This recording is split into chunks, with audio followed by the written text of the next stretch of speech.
எப்படி எப்படி ஒன்னமல்லை அடித்தொடைந்தே ஒன்னமலை அடித்தொடைந்தே ஒன்னாரை கோட்டை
அடித்துடைந்து பொண்ணு கோட்டையானது வைத்த பிறகு தங்க மலை அடித்து வைத்தார்கள், தங்க கோட்டை வைத்தார்கள். தங்க மலை கருகாக வெள்ளி மலை தன்னை கண்டார்கள். வெள்ளி மலை அடித்து வைத்தார்கள், வெள்ளி கோட்டை வைத்தார்கள்.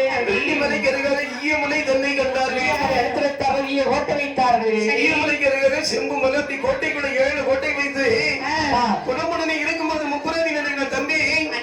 அதாவது அந்த காலங்களில் என்ன சொல்லுவாங்க தெரியுமா? என்ன சொல்லுவாங்க? கோவில் இல்லாத ஊரிலே குடியிருக்க கூடாதுன்னு சொல்லுவாங்க அந்த காலத்துல. இப்ப செல்போனுக்கு டவர் இல்லாத ஊர்ல குடியிருக்க கூடாது. அது இந்த காலத்து புது பழமொழி.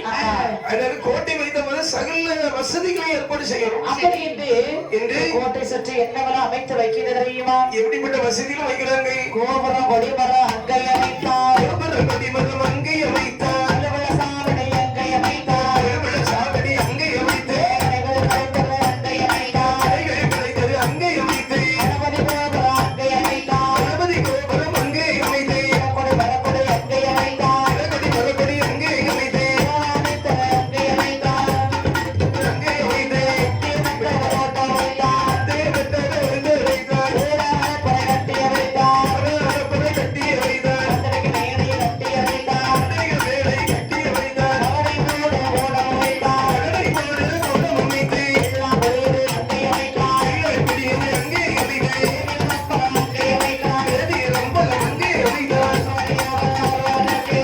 மக்கள் மலருக்கு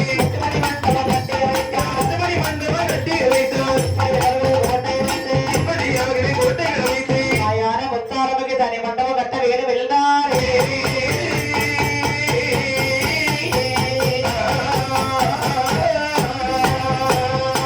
இப்படியாகவே சரி. கோபுரம் கொடிமரம் அமைத்தார்கள். சரி. ஒரு சாவடி அங்கே வைத்தார்கள். மண்டபம் வடப்பள்ளி கடைகள் கிடைத்தது.